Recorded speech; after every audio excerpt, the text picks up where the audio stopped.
अगले 11 महीने के लिए मुझे कहीं पे भी नौकरी नहीं मिलती है। किसी भी शोरूम में चला जाता था इंटरव्यू देने, कहीं कॉल सेंटर में चला जाता था। आपको कॉम्प्रोमाइजेस करने पड़ेंगे सर, आपके रिश्ते खराब होंगे। हर आदमी आपको अंडरस्टैंड नहीं करेगा, आपको आपके खुद के लोग अंडरस्टैंड नहीं करेंगे कि जिस आदमी ने मुझे क्रिएटिविटी का मतलब समझाया हो, जिसने सही मायनों में मुझे एडिटर बनाया हो, उसको मुझसे नौकरी मांगने की नौबत क्यों पड़ गई भाई। जिसने मेरा इंटरव्यू लिया, मुझे उसका नाम और शक्ल दोनों याद नहीं, लेकिन उस बंदे ने मेरी लाइफ बदल के रख दी। उसने एक ऐसा सवाल पूछा मेरे से जिसका जवाब मेरे पास उस दिन नहीं था, और उसका जवाब ढूंढने के लिए मैं अगले 5 साल तक नहीं सोया। मैं देखा कदे नहीं सो के इंतजार। उसने मेरा रिज्यूम उठाया और मेरे मुंह पे फेंक के मारा और ये कहा कि तेरे अंदर ऐसा क्या है कि मैं तुझे हायर करूं इस जॉब के लिए।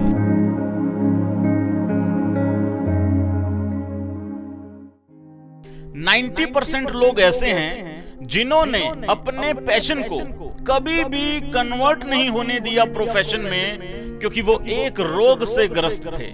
उस रोग का नाम था क्या कहेंगे लोग।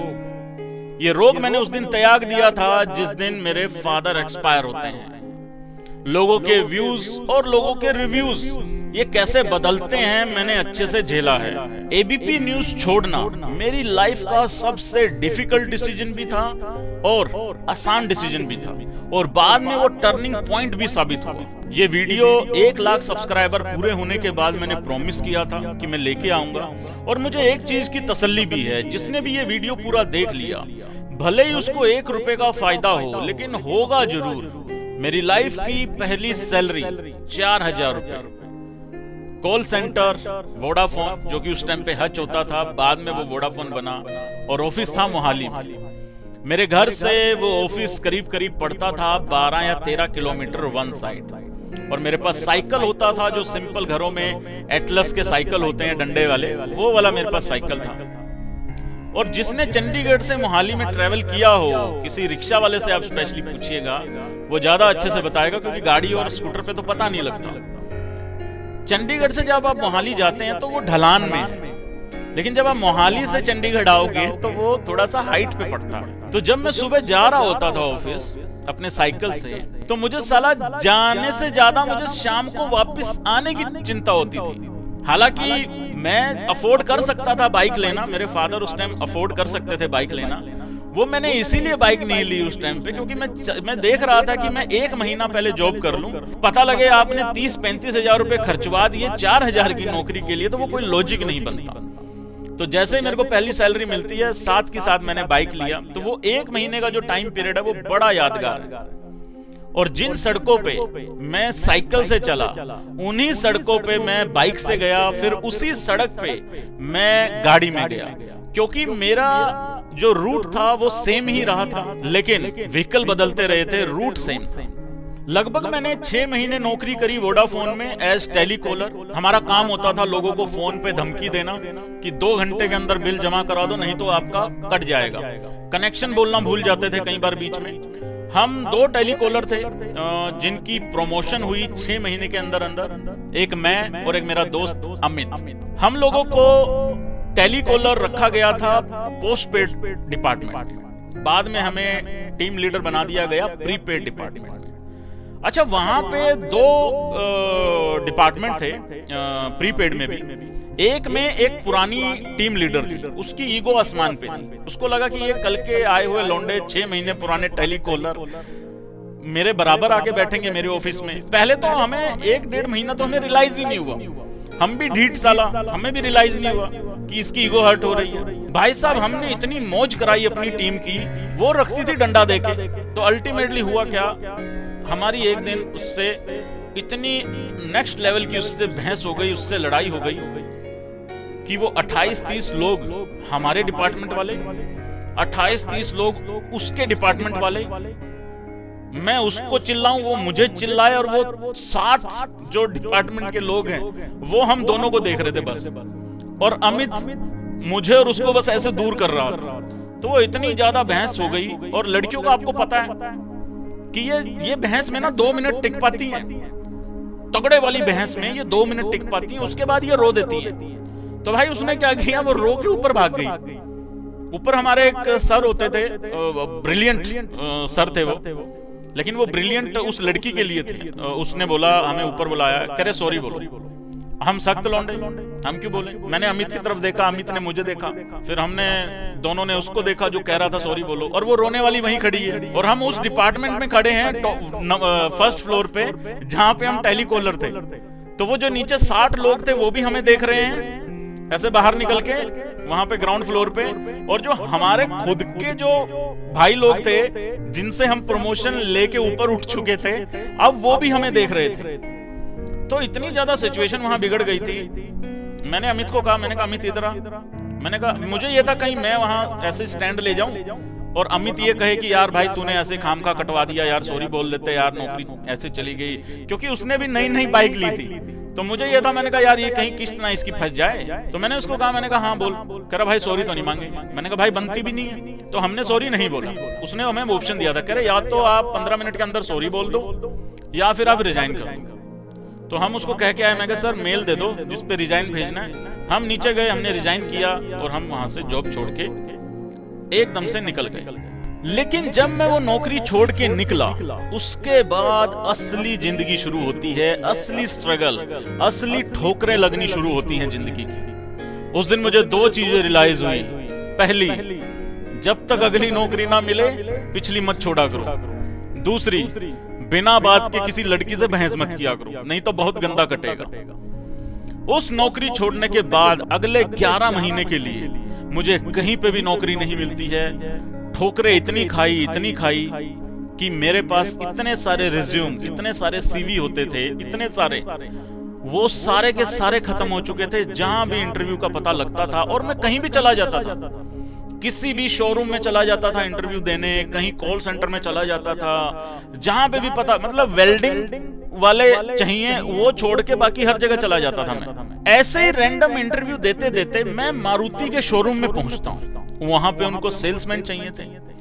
जिसने मेरा इंटरव्यू लिया, मुझे उसका नाम और शक्ल दोनों याद नहीं है क्योंकि बहुत साल पहले की बात है, लेकिन उस बंदे ने मेरी लाइफ बदल के रख दी। उसने एक ऐसा सवाल पूछा मेरे से जिसका जवाब मेरे पास उस दिन नहीं था, और उसका जवाब ढूंढने के लिए मैं अगले 5 साल तक नहीं सोया। मैं देखा कदे नहीं सो के जीदा इंतजार। उसने मेरा रिज्यूम उठाया और मेरे मुंह पे फेंक के मारा और ये कहा कि तेरे अंदर ऐसा क्या है कि मैं तुझे हायर करूं इस जॉब के लिए। उस दिन जवाब नहीं था, आज है। मैं जैसे तैसे वहां से निकला और मैंने अपने दोस्त को फोन लगाया, और वो भी कहीं पे इंटरव्यू देने गया हुआ था। तो ये जो सेम सवाल है ये मैंने उसको दाग दिया, क्योंकि तुम्हारे साथ अभी अभी इतनी गंदी हुई है थोड़ी देर पहले, अब दूसरे का भी मजे लो। मैंने कहा भाई बता, तेरे अंदर कोई ऐसी क्वालिटी है कि जिसकी वजह से तुझे कोई हायर करेगा? जवाब नहीं था उसके पास। तो मैंने कहा कि भाई आजा, इसका जवाब ढूंढते हैं, क्योंकि ये सवाल बड़ा परेशान करने वाला है। जब ये सारा ड्रामा चल रहा था, उसी दौरान मेरे फादर की तबीयत खराब होती है, उनका ऑपरेशन होता है। रेस्ट उनको करीब करीब 1.5-2 महीने का रेस्ट दिया जाता है और वो गांव में चले जाते हैं। यहाँ पे मैं अकेला रह जाता हूँ, और उनकी हाई कोर्ट के अंदर फोटो स्टेट की शॉप थी। उस शॉप पे मेरे को जाना होता है क्योंकि यहाँ मुझे जॉब नहीं मिल रही थी, तो मैं फ्री था तो मैं वहां चला जाता हूँ। तो वो जो नौकरी वोकरी वाला प्लान था वो सारा का सारा डिले हो चुका है। ऑलरेडी मुझे ऐसा पर्सनली फील हो रहा था कि मैं ऑलरेडी कम से कम 2-3 साल पीछे जा चुका हूँ, लेट हूँ, और उधर से फादर का ऑपरेशन हो जाता है। फिर 1.5-2 महीने बाद फादर वापस आते हैं, वो अपना काम लग जाते हैं करने। अब मैं वहां से निकलता हूँ। वहां से निकलने के बाद फिर मैं एक ऐसी नौकरी में गया जो मेरी पर्सनैलिटी के बिल्कुल ऑपोजिट थी। सेल्स में पंजाब का एरिया मुझे दिया गया, वो कंपनी पंप बनाती थी। आज तक पंप के नाम पे बस मुझे इतना ही पता था कि टूटी खोलो, पानी लो, पियो, गटको, पिछवाड़ा धो, जो मर्जी करो, निकल लो। भाई साहब वहां पे मुझे क्लाइंट्स को समझाना पड़ता था कि ये 350 फुट नीचे से पानी कैसे लाती है उठा के। वो मेरी मनपसंद का काम भी नहीं था, फिर भी मैंने 1 साल वो काम किया। ऑलरेडी मैं 3 साल पीछे हो चुका था अपनी नजरों में, यहाँ 1 साल और बर्बाद कर चुका था।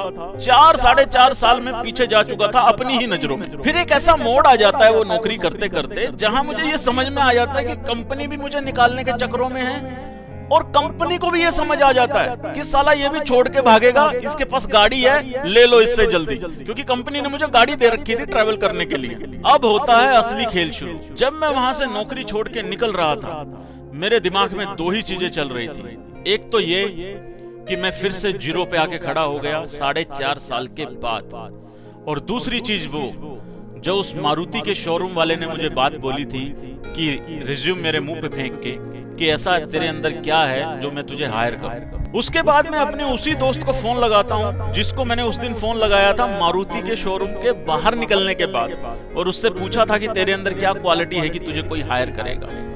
उसकी और मेरी लाइफ लगभग सेम ही चली है। एडिटिंग लाइन में आने से पहले तक हम दोनों मिलते हैं और हम ऐसे ही बैठे हुए थे पार्क में। अब यहां से कहानी शुरू होती है एडिटिंग की। हमें अचानक से एक फोन कॉल आता है बॉम्बे से किसी लड़की का। वो हमें एडिटिंग और एनिमेशन के बारे में कुछ बताती है। उस दिन हमें समझ में आता है कि वीडियो एडिटिंग नाम की भी कोई चीज होती है, इसमें भी करियर बनाया जा सकता है। और जो लोग मुझसे पूछते हैं कि भैया एडिटर कैसे बनना है, अब आप लोग थोड़ा ध्यान से सुनना। उसके बाद मैंने और मेरे दोस्त ने इकट्ठे रहना शुरू करा। हमने पता करना शुरू किया कि चंडीगढ़ में कौन सा ऐसा इंस्टीट्यूट है जो वीडियो एडिटिंग सिखाता है, कितने पैसे लेता है, और सिखाना ही काफी नहीं था, सीखने के बाद नौकरी कहां पे मिलेगी।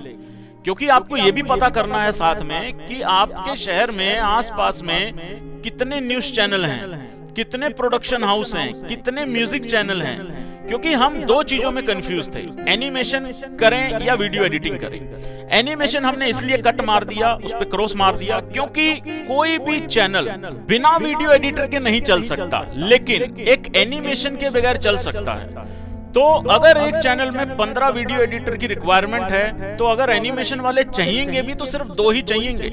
यहां से मल्टीपल चैलेंज शुरू हो जाते हैं। चैलेंज नंबर 1, जो सामने वाला टीचर है वो जो आपको समझा रहा है वो आपको समझ में आना चाहिए। आपको अच्छा एडिटर बनना है, इसके अलावा तो कोई ऑप्शन ही नहीं है। नंबर 3, आप जब नौकरी के लिए जाएंगे, इंटरव्यू के लिए जाएंगे, कोई आपको फ्रेशर ना बोले। उसके 2-3 रीजन है कि क्यों फ्रेशर ना बोले। क्योंकि हम ऑलरेडी अपना प्रोफेशन चुनने में 5 साल गवा चुके थे, और हमें यह बात पता लग गई थी कि वीडियो एडिटर, एक फ्रेशर वीडियो एडिटर की जो शुरुआत है वो फिर दोबारा से 5-6 हजार रुपए से होगी। ना तो हम टाइम खराब कर सकते थे और ना ही हम मेहनत में कोई कमी छोड़ सकते थे, क्योंकि अगर मेहनत में कमी छोड़ी तो जो इंटरव्यू हमारा लेगा 6 महीने के बाद, वो हमें बता देगा कि ये फ्रेशर है। अब यहाँ से शुरू होती है हमारी कहानी 16-16, 18-18 घंटे काम करने की। मैं अक्सर अब अपने दोस्त के साथ जब बातें करता हूँ तो उसको यही कहता हूँ कि यार जितना स्ट्रगल हमने एडिटिंग में किया ना, उतना लाइफ में कुछ भी काम कर लो उससे ज्यादा स्ट्रगल हो ही नहीं सकता, सवाल ही नहीं पैदा होता। हमारी जो कोचिंग का टाइम था वो सुबह 10 से लेके 12 बजे तक होता था, 2 घंटे की क्लास होती थी। तो एवरेज स्टूडेंट की तरह, नॉर्मल स्टूडेंट की तरह हमें 2 घंटे के बाद उठ के घर आ जाना चाहिए था। हमने पहले 10-15 दिन बिल्कुल ऐसा ही किया, लेकिन फिर हमने बाद में देखा कि यार ये कंप्यूटर खाली ही पड़ा रहता है, क्योंकि उस बैच में सिर्फ हम 2 ही लड़के थे, और जो कोचिंग होती थी वो नॉर्मल कंप्यूटर पे नहीं होती थी, वो एप्पल पे मैक प्रो पे होती थी। और मैक प्रो आज भी नॉर्मल घरों में नहीं मिलता, वो सिर्फ और सिर्फ प्रोफेशनल एडिटरों के पास ही मिलेगा ये मैक प्रो। क्योंकि ये ऐसा काम है, अगर आपको टीचर 1 घंटा कुछ समझाता है तो उसको पॉलिश करने के लिए आपको कम से कम भी अगले 10 घंटे के लिए प्रैक्टिस लगेगी। तो अगर आप 2 घंटे की कोचिंग लेके आ रहे हैं तो आप प्रैक्टिस कब करोगे और कहां करोगे? तो हमने क्या किया, हमने अपने टीचर के साथ यारी दोस्ती निकाली, और हम क्या करते थे फिर, जो मैंने 18-18 घंटे वाला आपको बताया, हम क्या करते थे 10 बजे सुबह जाते थे कोचिंग सेंटर, और हम शाम को 6 बजे उठते थे वहां से, क्योंकि शाम को 6 बजे कोचिंग सेंटर बंद होता था। कायदे से अगर देखा जाए तो उस 2 घंटे में हमें प्रैक्टिस भी करके उठना था और कोचिंग भी लेके उठना था। लेकिन हम क्या करते थे, हम पूरे 2 घंटे कोचिंग लेते थे और फिर उसके बाद टीचर फ्री कर देते थे। देन 6 घंटे हमारे पास अपने खुद की प्रैक्टिस के लिए और अपने आप को पॉलिश करने के लिए होते थे। क्योंकि एडिटिंग एक ऐसा जॉब है जिसमें टीचर 5 मिनट के लिए अगर कुछ बताएगा ना, तो आपको उसको पक्का करने के लिए कम से कम भी 1 घंटे की प्रैक्टिस लगेगी। हमारी ट्रेनिंग को 1 ही महीना हुआ था, कि इसी दौरान हमें पता लगता है कि मोहाली के अंदर एक एडिटर है जिसका घर पे ऑफिस है और उसको असिस्टेंट एडिटर चाहिए है रात को काम करने के लिए, और हमें दिन में कोचिंग सेंटर जाना होता था और हमारे पास रात को टाइम था ताकि हम अपने आप को और ज्यादा प्रैक्टिस दे पाए, क्योंकि हमारा सीधा सा टारगेट था कि 1 साल के अंदर 2 साल की मेहनत कैसे की जाती है वो करके दिखानी है। तो हमें वहां पे जगह मिल जाती है और मैं अपने आप को इतना लकी समझता हूं कि उस एडिटर के पास मैं गया। गगन नाम है उस भाई का, बड़े हैं मेरे से काफी, बहुत ही क्रिएटिव इंसान, मतलब लाजवाब, बिंदास एडिटर। मतलब मैं उसका शायद आज भी 40% होऊंगा, वो इस लेवल का एडिटर है। लेकिन समय का खेल देखो क्या होता है। ठीक 5 साल के बाद उसी एडिटर को मुझसे नौकरी मांगने की नौबत आ जाती है। ये बात सुन के मैं हैरान, परेशान और दुखी हो जाता हूं कि जिस आदमी ने मुझे क्रिएटिविटी का मतलब समझाया हो, जिसने सही मायनों में मुझे एडिटर बनाया हो, उसको मुझसे नौकरी मांगने की नौबत क्यों पड़ गई भाई। अगले 1 साल तक ऐसे ही चलता रहा। दिन में कोचिंग सेंटर, रात को मोहाली के अंदर उस प्रोडक्शन हाउस में गाने एडिट करते थे।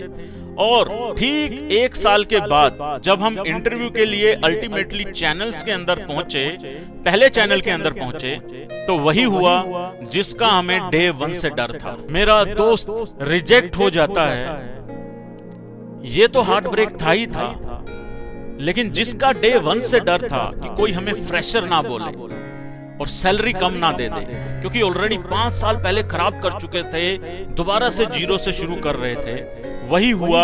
मुझे 5,000 रुपए की सैलरी ऑफर की गई और मैंने वो ऑफर लेने से मना कर दिया। फ्राइडे का दिन था, मुझे याद है आज भी बहुत अच्छे से। इंटरव्यू जिस दिन क्लियर हुआ, मैंने उनको कहा कि सर मैं ये नौकरी नहीं करूंगा। तो उन्होंने मुझे फिर भी कहा कि आपके पास मंडे तक का टाइम है, आप हमें प्लीज सोच के बता दीजिए, क्योंकि उससे पहले मुझे ये पता लग चुका था कि मेरा दोस्त रिजेक्ट हो चुका है जो बाहर पार्किंग में बैठा है, पैसे सारे लगा चुका है।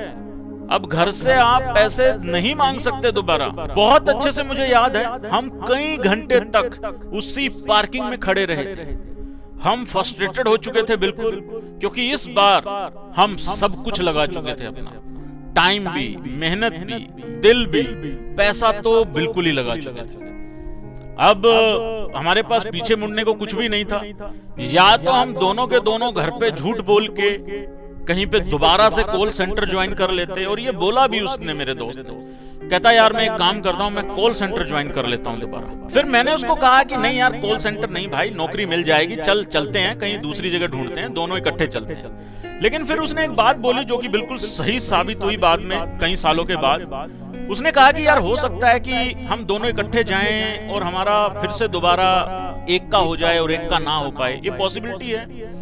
तो उसने कहा कि यार तेरे पास कम से कम 5,000 की तो है, तू ये 5,000 वाली ओके कर ले, इसको हाँ कर ले, कम से कम तेरे पास नौकरी होगी, इसको कर ले और इसके करते करते दूसरी ढूंढने पे लग जा। क्योंकि होता क्या है, 5,000 10,000 मैटर नहीं करता, कई बार आपके पास कुछ भी नहीं होता है, वो फ्रस्ट्रेशन आपको कुछ भी नहीं करने देती है। और मैंने तो जैसे बताया, यहाँ तक आप सुन चुके हो इस पूरी वीडियो को, पहले क्या हुआ था, वो 11 महीने क्या हुआ था। तो मेरे को वो बात बिल्कुल सही लगी उसकी, और मैंने वो नौकरी मंडे को जाके दोबारा ज्वाइन कर ली। लेकिन अनफॉर्चुनेटली उसको अगले 2-3 महीने के लिए, आई थिंक 2-3 महीने के लिए उसको नौकरी नहीं मिलती है। और वो वाकई उस कगार पे आ जाता है कि उसको अगर उसको अगले 10 दिन और नौकरी ना मिलती तो वो कॉल सेंटर ज्वाइन कर जाता और घर पे झूठ बोल देता। और ये प्लानिंग उसने कर ली थी पूरी की पूरी, लेकिन लकी था कि उसको नौकरी मिल जाती है प्रोडक्शन हाउस में। तो मैं उस चैनल में जॉब करता हूं और वो प्रोडक्शन हाउस में नौकरी करता है। और खेल देखिएगा भगवान का, वो डिसीजन अगर हमने उस दिन ना लिया होता, हो सकता है हम दोनों कॉल सेंटर में ही चले जाते, क्योंकि हम आज तक भी कभी भी इकट्ठे नौकरी नहीं कर पाए। तो वो डे 1 पे हमारा डिसाइड था कि तुम साला दोनों अलग अलग ही नौकरी कर पाओगे। अगले 2 महीने के अंदर मुझे दूसरी नौकरी मिल जाती है न्यूज चैनल के अंदर, एक लोकल न्यूज चैनल था मोहाली में ही, वो मुझे मिलती है 10,000 रुपए में। और जैसे ही मुझे वो मिलती है, मैं बिना बताए भाग आता हूं वहां से, क्योंकि यार देखो 5,000 रुपए में यार रिजाइन करना तो नहीं बनता, भागना ही बनता है भाई। वो तो मैंने इसलिए ले ली थी ताकि घर पे बैठ के फ्रस्ट्रेट ना हो जाओ कि दूसरी कैसे मिलेगी। और ये बिल्कुल सही बात थी। देखो आपको पहली नौकरी के लिए पैसा नहीं देखना चाहिए, बस फंस जाओ किसी तरीके से। अगर आप सिस्टम का हिस्सा बन जाओगे ना तो अंदर घुसने में आसानी हो जाएगी। अब मैं सिस्टम में घुस चुका था। अब यहाँ से रास्ता जाता था सीधा एबीपी न्यूज। अब बारी थी उन तमाम लोगों की जिनके व्यूज और रिव्यूज सब बदलने बाकी थे। देखो एक चीज मैं यहाँ डंके की चोट पे बोल दूं, अगर आप अपने काम के लिए ईमानदार हैं और हद से ज्यादा ईमानदार हैं तो भाई साहब आपकी जो सक्सेस है वो डिले हो सकती है लेकिन डिनाई कभी नहीं हो सकती। अब बारी आ चुकी थी उन लोगों को जवाब देने की जिन्होंने ये कहा था कि इस छोटे से एडिटिंग के कोर्स की क्या वैल्यू है। फाइनली मुझे कॉल आता है एबीपी न्यूज से, इंटरव्यू के लिए डेट फिक्स होती है। इंटरव्यू के लिए मैं जाता हूँ और पहली बार मुझे ऐसा फील हुआ कि यार अगर मैं यहाँ से रिजेक्ट भी हो गया ना तो गम कोई नहीं है, कम से कम मैं ये कह पाऊंगा कि किसी ढंग की जगह पे मैं इंटरव्यू के लिए गया था। भाई मैं वहां एंटर करता हूं, पहली बार मैं देखता हूं कि वहां पे 8-9 लोगों का पैनल बैठा है। आज तक मैंने जहां पे भी इंटरव्यू दिया एक टूटा सा पेज लेके कोई बैठा होता था और एक ही आदमी बैठा रहता था जिसकी खुद की शक्ल ऐसी लगती थी कि इसकी तो खुद की किस्त बाउंस हो रखी है इस बार। तो वो वाला माहौल मैंने आज तक देखा था, लेकिन ये पहली बार मैं देख रहा था कि एक बिल्कुल प्रोफेशनल पैनल सामने बैठा है। जब इंटरव्यू चल रहा था तो पहला और दूसरा सवाल तो बड़े धीरे से और बड़े आराम से आया, लेकिन फिर सवालों की जो स्पीड थी वो तेज होती गई। एक इधर से, एक सामने से, 2 उधर से। बेसिकली आपका टेम्परामेंट चेक हो रहा है। इंटरव्यू बहुत फर्स्ट क्लास तरीके से गया। 1-2 उन्होंने टेक्निकल सवाल पूछे। आज हंसी भी आती है कि यार ये तो मैं कोचिंग में पहले दिन लड़कों को बता देता हूँ, वो उन्होंने ऐसे सवाल मुझसे पूछे क्योंकि उनको ये लग रहा था कि ये सिर्फ 1.5 साल का एक्सपीरियंस लेके आया हुआ है, बट कागजी तो 1.5 साल का था। लेकिन उनको थोड़ी ना पता है कि ये एक दिन में 18 घंटे काम करता है। भाई कागजी 1.5 साल का एक्सपीरियंस है, वैसे तो मुझे 3 साल का है। अच्छा मुझे वही आदत पहले वाली, बंदा इंटरव्यू के लिए गया वहीं ओके कर दिया, आज ज्वाइन कर लो। आज तक तो ऐसे ही इंटरव्यू दिए थे ना मैंने। ये पहला ऐसा इंटरव्यू था जिन्होंने इतना अच्छे से इंटरव्यू हुआ, सब कुछ हुआ। मैं उम्मीद कर रहा हूं कि ये मुझे अभी कह देंगे आजा मंडे से, लेकिन ऐसा नहीं था भाई। ये मेरा इंटरव्यू हुआ था दिसंबर में, तो इन्होंने कहा कि बाद में बताएंगे। मैंने कहा यार बाद में तो वही बताते हैं जिनको बुलाना नहीं होता। भाई आज तक तो यही एक्सपीरियंस था। मैं दिल टूट गया यार। मैंने कहा यार सब कुछ तो सही बताया था, ये फिर बताएंगे टाइप। तो मैंने उनसे पूछा आते हुए, मैंने कहा पाजी ये तो कह रहे हैं फिर बताएंगे। कह रहे हाँ सबको यही बोला है। मैंने कहा सबको यही बोला? कह रहे हाँ। मैं यार फिर ठीक है, मतलब मेरे साथ अलग नहीं ट्रीटमेंट हुआ इसका मतलब। तो मैं आ गया। भाई उन्होंने कहा हम मेल के थ्रू आपको बताएंगे। अब 8 दिसंबर को इंटरव्यू हुआ हो और अगर किसी ने 5 फरवरी को अगर रिप्लाई किया हो तो आप सोचो पूरा दिसंबर, पूरा जनवरी और 5 दिन फरवरी के कैसे निकले होंगे वो हमें ही पता है भाई, मुझे ही पता है। रोज ईमेल, सुबह शाम दोपहर 3 टाइम, मतलब मेल नहीं हो गई थी, नमाज हो गई थी, जो 3-3 5-5 टाइम भुगता रहे थे।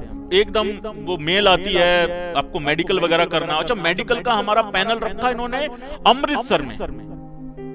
मतलब यार एक कैमरामैन भी सिलेक्ट हुए थे उसी चैनल से जहां पे मैं था। अच्छा मैं इस दौरान चैनल बदल चुका था। जिस चैनल में रहते हुए मैं एबीपी में इंटरव्यू देने गया था वो चैनल में बदल चुका था। अब मैं चला गया था दूसरे चैनल, क्योंकि मेरी उम्मीदें खत्म हो चुकी थी। मुझे लगा इन्होंने बुलाना है नहीं, अगर बुलाना होता तो बुला लेते, मुझे शायद नहीं बुलाएंगे। हम जाते हैं 1 मार्च को, ज्वाइन करते हैं और मैं वो एक्सपीरियंस आपको बताता हूं। मुझे पहली बार ऐसा लगा कि मैं एमएलए का इलेक्शन जीत के आया हूं। भाई साहब जो वहां पे भव्य स्वागत हुआ है हमारा, और मुझे वहां जाके पता लगा कि मेरा जो एक्सपीरियंस है वो सबसे कम है एज एडिटर। जितने भी वहां पे एडिटर थे, 11 एडिटर सेलेक्ट हुए थे, उन 11 में से मेरा 11वां नंबर था। लेकिन ये तो एबीपी की मर्जी थी ना कि मुझे 11वें नंबर पे भर्ती करना है। अब 11वें से नंबर 1 पे कैसे आना है ये खेल मेरे हाथ में है। अब ये डिपेंड करता है आप खिलाड़ी कैसे हो। अब होता क्या है जब किसी सीनियर को ये पता लग जाए ना कि ये इसको एक्सपीरियंस कम है, इसको कोई बड़े ब्रांड का इसके ऊपर ठप्पा नहीं है, आपको दबाने की कोशिश बहुत की जाती है। तो ऐसा हुआ, लेकिन मैं कभी भी बैक फुट पे जाके नहीं खेला, हमेशा फ्रंट फुट पे जाके खेला हूं और कभी भी अपने आप को बचा के नहीं रखा। मैंने वहां देखा कि 60-60 हजार 70-70 हजार की सैलरी लेने वाले एडिटर अपने आप को इतना छुपा के रखते थे कि कहीं काम ना ज्यादा करना पड़ जाए। एक टाइम ऐसा आता है, अगले 3 साल मुझे फिर लग जाते हैं दिन रात एक मेहनत करके।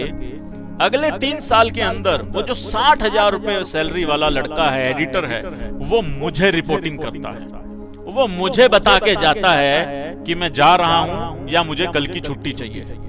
एक टाइम ऐसा आता है एबीपी न्यूज के अंदर जब मेरी शिफ्ट मैं ही लगा रहा हूं और जब एडिटर की रिक्वायरमेंट वहां पड़ती है तो करीब करीब 1 हफ्ते के लिए इंटरव्यूज चलते हैं और वो इंटरव्यूज भी मैं ही लेता हूं। इसी दौरान मुझे उस एडिटर का फोन आता है जिसने मुझे काम सिखाया था, मोहाली वाले उस एडिटर ने जिसने मुझसे जॉब मांगी थी। ये वही टाइम था। एबीपी न्यूज जब मैंने ज्वाइन किया तो मैंने देखा कि लोगों का नजरिया बदल गया मुझे देखने का।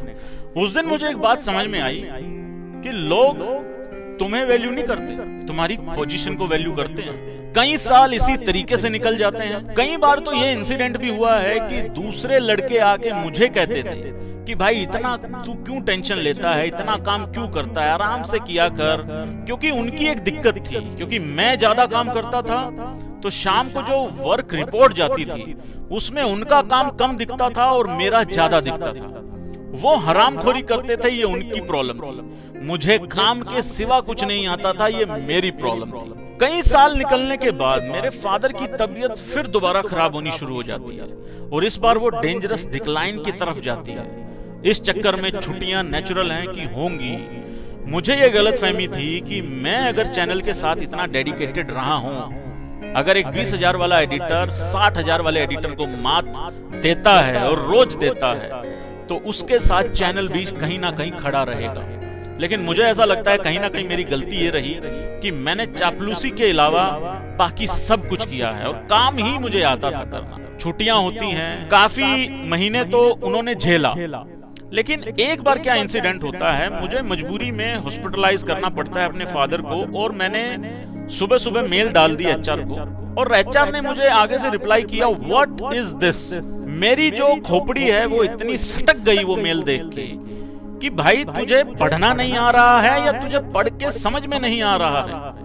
लिखा हुआ है कि फादर की तबीयत खराब है और उनको हॉस्पिटलाइज किया है, बिल आपको दिखाए जाएंगे और अगर ज्यादा ही तकलीफ है तो आगे देख लो, पीजीआई कौन सा दूर है, 5 किलोमीटर तुमसे दूर बैठा हूं मैं। लेकिन उन्होंने जो व्हाट इज दिस लिखा, उस दिन तो मैं कुछ नहीं बोला, लेकिन सुबह जाके पूरे स्टाफ के सामने जो मैंने उनकी इंसल्ट और बेइज्जती मैंने की वो उसको पूरी जिंदगी याद रहेगी। उसकी आंखों में आंखें डाल के मैंने एक बात बोली थी कि मैं आया था एबीपी न्यूज में ये सोच के कि यहीं से रिटायर होके जाऊंगा, लेकिन अब भी जाऊंगा और रिटायर होके ही जाऊंगा, क्योंकि यहां से जिस दिन जाऊंगा ना, इतनी हिम्मत अपने अंदर रखूंगा कि यहां से जाने के बाद तेरे ही चैनल से तेरे ही एडिटर को अपने यहाँ पे नौकरी पे रखूंगा और फिर तुझे पता लगेगा कि एबी क्या चीज थी। और 4 साल के बाद ये जो चीज मैं उसको बोल के आया था ये मैंने सही साबित की। एबीपी में जब मैं नौकरी कर रहा था तो मैंने 1 साल पहले घर पे अपना ऑफिस बना लिया था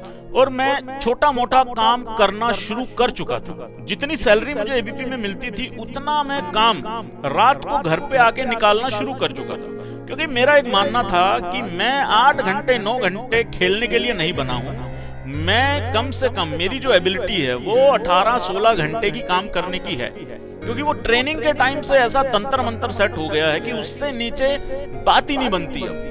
तो मैं एक सेटअप अपना लगा चुका था घर पे, इसलिए मुझे नौकरी छोड़ने में आसानी रही। अब बहुत सारे लोगों की एक तकलीफ है कि भैया नौकरी करते करते अपना काम कैसे शुरू करें। तो भाई ऐसा है, नींद को त्यागना पड़ता है, कंफर्ट त्यागने पड़ते हैं। ये जो छुट्टियां मनाने का जो आइडिया है ना, ये सबके पास होता है। दोस्तों के साथ घूमने का, वीकेंड पे जाने का, ये सबके दिमाग में ये आइडियाज आते हैं, ये सारे त्यागने होते हैं। किसी के शादी ब्याह फंक्शन में कहीं जाना होता है वो सब कैंसिल करने होते हैं। मैं उसी शादी में जाता हूं जहां मेरे जाए बिना काम ही नहीं चलेगा। मैं उसी शादी में जाता हूँ, बाकी मैं किसी के ना मरने पे ना पैदा होने पे मैं कहीं नहीं जाता हूँ। कितने ऐसे लोग हैं जो इसी चीज में फंसे रह जाते हैं कि डिसीजन कैसे ले। मैं एक चीज आपको बताता हूं, अगर मैं एबीपी न्यूज छोड़ने का डिसीजन लोगों पे छोड़ देता तो आज तक मैं 25-30 हजार रुपए की नौकरी ही कर रहा होता, जबकि मेरा टारगेट नौकरी करके सैलरी लेना नहीं था। मेरा टारगेट बन चुका था नौकरी पे रख के सैलरी देना। डिसीजन बॉस कभी भी सही या गलत नहीं होता, डिसीजन सिर्फ डिसीजन होता है। आपकी एफर्ट्स डिसाइड करती हैं वो डिसीजन सही था या गलत था। जिस दिन मैंने रिजाइन डाला, सबसे पहले वही इंसान मेरे पास आया उठ के, क्योंकि मैंने रात को 2:30-3 बजे रिजाइन डाला था। उसको लगा शायद ये डिप्रेशन में है इसलिए इसने डाल दिया। उसको थोड़ी ना पता है कि डिप्रेशन में नहीं है, रात को ही सुरूर बनता है भैया काम करने का। वो मेरे पास आया, एचआर कहता क्या हो गया, कोई बात नहीं, हो जाती है ऐसे तो, मत कर, कहीं दूसरी जगह मिल गई क्या, कहाँ जा रहा है। मैं तेरी खोपड़ी में बात नहीं पड़ती, जब तेरे को बोल चुका हूँ मैं अपना काम करूंगा और तेरे ही चैनल से साले एडिटर ले जाऊंगा उठा के। तो फाइनली मैं एबीपी से क्विट कर देता हूँ और उसके बाद मैंने अपने हाथों से लड़के ट्रेंड करना शुरू किया घर पे। ऐसे लड़कों को ट्रेंड किया जिनका एडिटिंग से दूर दूर तक वास्ता नहीं था, लेकिन उसमें भी मुझे नुकसान होता है, क्योंकि जिस लेवल की आग आपके इधर लगी होती है उस लेवल की आग सामने वाले के भी लगे ये जरूरी नहीं होता। ये बहुत ही रेयर चांस होता है कि सामने वाला भी उसी ट्यूनिंग का बंदा आपको मिल जाए। उस चक्कर में, उस ट्रेंड करने के लोगों के चक्करों में मेरे कम से कम 3 से 4 साल खराब हुए, काम खराब हुआ। तो ये लड़के ट्रेंड करने वाला जो प्लान था ये मैंने यहीं के यहीं क्विट कर दिया। और इसके बाद आ जाता है कोविड। ये एक ऐसा टाइम था जिसमें हर आदमी इफेक्टेड था, चाहे किसी की डेथ हुई फैमिली में, उसका वो वाला नुकसान हुआ और वो तो भरपाई भी नहीं हो सकती उसकी। तो कईयों का बिजनेस चौपट हो गया, कईयों का सिर्फ लॉस हुआ, लेकिन कईयों का तो खत्म ही हो गया। लेकिन मैं इतना लकी था कि मेरे पास 3, 4, 5 महीने का एडवांस काम हमेशा से ही रखा रहता है, आज भी रखा रहता है। लेकिन कुछ लोगों को लगा कि मैं बेरोजगार हो गया हूं। हालांकि मैं कभी भी किसी को भी दिखाने के लिए काम नहीं करता हूं। मेरे लिए कुछ लोग उतनी ही वैल्यू रखते हैं जितनी टी वर्ड में ई और ए रखते हैं। कोविड में पता नहीं कहां से दिमाग में एक आइडिया आता है कि यार यूट्यूब चैनल शुरू किया जाए। हालांकि उस कोविड के टाइम पीरियड में भी मेरे पास एडिटिंग का एडवांस में काम था, लेकिन फिर भी मैंने डिसीजन लिया और मैं यूट्यूब पे आया। एबी क्रिक इन्फो पहला चैनल है हमारा, ऐसा कुछ लोगों को लगता है, लेकिन मैं बता दूं ये हमारा 4th या 5th चैनल है। अगर आप यूट्यूब पे आना चाहते हो तो ये पार्ट तुम लोगों के लिए ही है। क्या क्या चैलेंजेस तुम्हें आएंगे, क्या क्या परेशानियां तुम्हें आएंगी, किस लेवल के नीच लोग तुम्हें टकरेंगे, वो सब इस वीडियो में बता दूंगा। अगर वो सब कुछ करने के लिए तुम रेडी हो तो फिर आ जाना, अदरवाइज अपना और अपने घर वालों का टाइम वेस्ट मत करना। ज्यादातर लोग YouTube पे आते हैं किसी दूसरे आदमी की सक्सेस देख के, और ये प्राइम रीजन है उनकी बर्बादी का। मैंने भी अपने पहले 4 चैनल इसी चक्कर में बर्बाद किए। फॉर एग्जाम्पल, जैसे मैं एडिटिंग लाइन में आया, एडिटिंग लाइन में मैं क्यों डिमांड में रहता हूं, क्योंकि उस काम ने मुझे इम्प्रेस किया, उस काम में मुझे इंटरेस्ट आया था, इसीलिए मैं सक्सेसफुल एडिटर बन पाया। हालांकि मैं एक भी सिंगल एडिटर को नहीं जानता था जो मेरी जान पहचान में हो और वो कामयाब हो कि चलो मैं उसके जैसा बनूंगा, ऐसा कुछ भी नहीं था। मैं YouTube पे आया, जो लोग वीडियोस बनाते थे और उनकी वीडियोस बहुत लाखों में और मिलियंस में चली जाती थी, सेम मैंने भी अपने 3-4 चैनल में शुरू में वही ट्राई करने की कोशिश करी। होता क्या है, जब आप अपने इंटरेस्ट के हिसाब से काम नहीं ना करते, आप कुछ टाइम में बोर हो जाते हो और आप गिव अप कर देते हो। फॉर एग्जाम्पल, अगर किसी का पैशन है डांस करना, भैया उसको 10 व्यूज आए, उसको 10 लाख व्यूज आए, उसको घंटा फर्क नहीं पड़ता। क्यों? क्योंकि वो अपने इंटरेस्ट का काम कर रही है, वो अपना पैशन फॉलो कर रही है या कर रहा है, उसको फर्क नहीं पड़ता। यही रीजन था कि मैं अपने आप को पहले 4 चैनल्स में बचा के चलता था।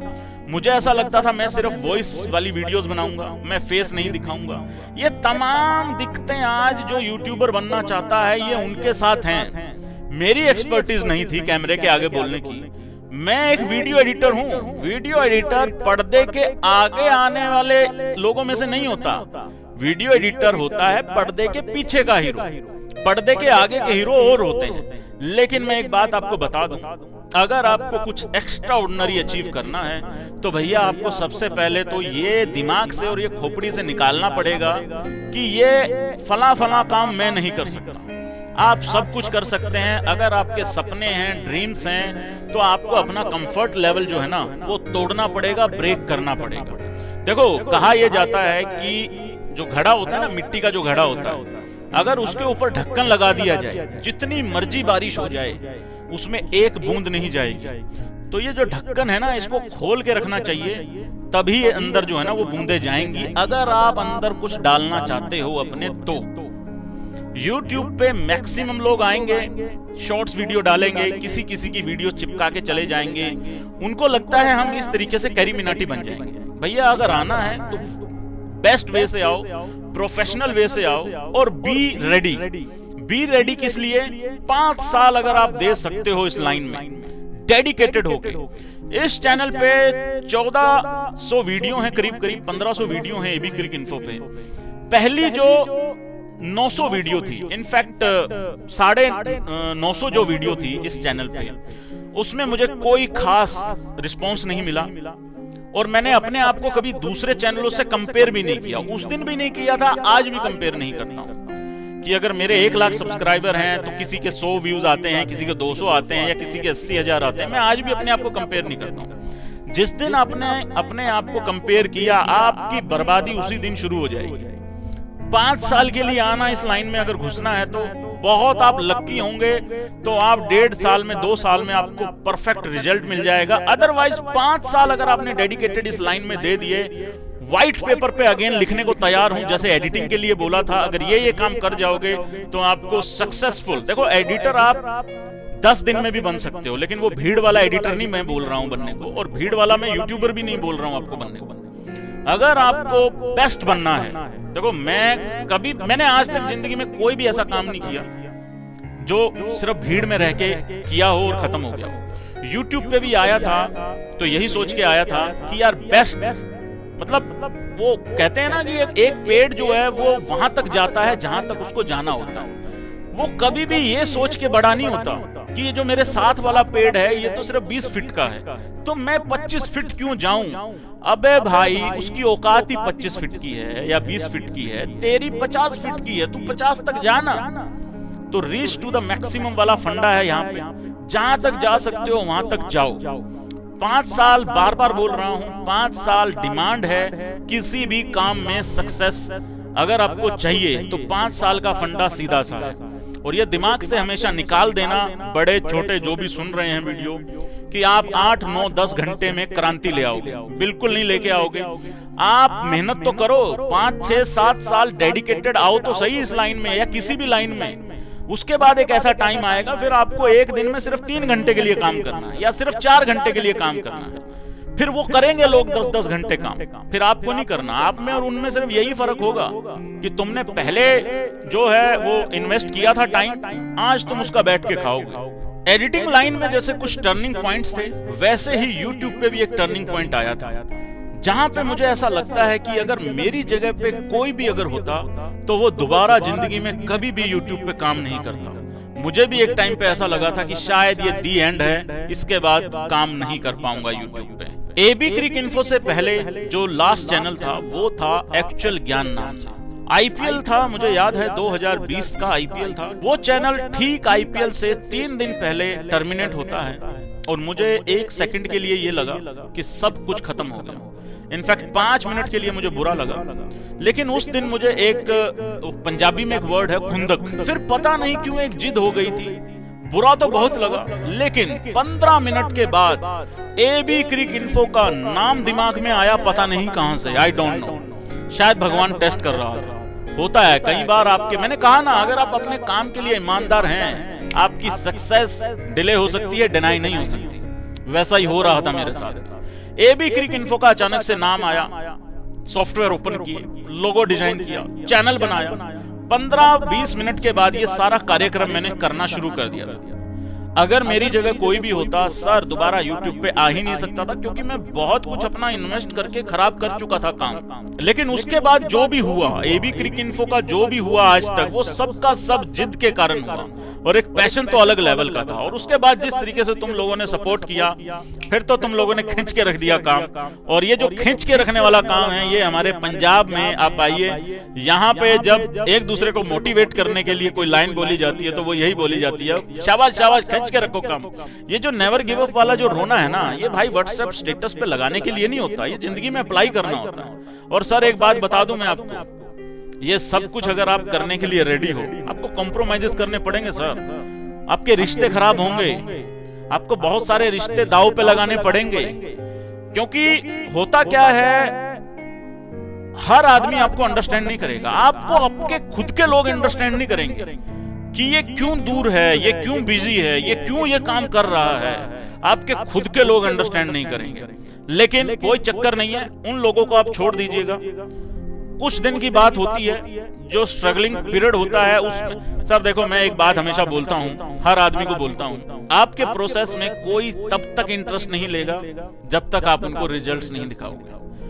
मेहनत करते जाओ, मेहनत का कोई तोड़ नहीं है, कोई जवाब नहीं है, और इसका कोई अल्टरनेटिव हो ही नहीं सकता। लेकिन ऑल एंड ऑल मेरी लाइफ का फंडा यही है, या तो कोई काम शुरू मत करो, अगर कर दिया है चोटी तक जानी चाहिए, जान लगा दो या जाने दो। Thank you so much. खींच के रखो काम, वीडियो को लाइक, चैनल को सब्सक्राइब करें। ये वीडियो रिकॉर्ड करने में आप लोग यकीन नहीं करेंगे, जो चैनल पे आज तक वीडियो ऑलरेडी अपलोडेड हैं, उनमें मेहनत एक तरफ और इस वीडियो पे मेहनत एक तरफ लगी है। ये वीडियो मैंने सुबह 4 बजे रिकॉर्ड करनी शुरू करी थी, और इस टाइम दोपहर के 2 बज रहे हैं। बीच में हल्के फुल्के ब्रेक भी लेने पड़े, वो भी 15-15 मिनट के ओनली। 3 ब्रेक लिए थे 15-15 मिनट के।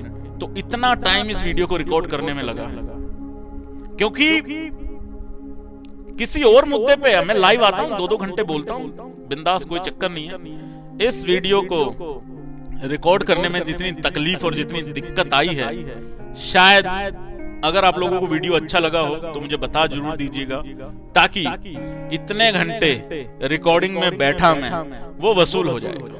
Thank you so much. मेरे लिए सुपर चैट आप भाई लोगों का एक ही है, वीडियो को लाइक और चैनल को subscribe. Thank you so much. अब मैं गिरने वाला हूँ। लाइफ की स्टोरी आसान नहीं होती है सर, और अभी मुझे ऐसा लगता है कि मैंने सिर्फ शुरू ही किया है।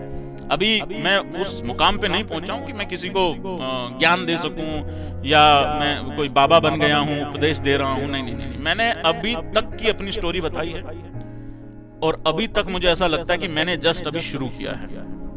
Thank you so much. Good bye.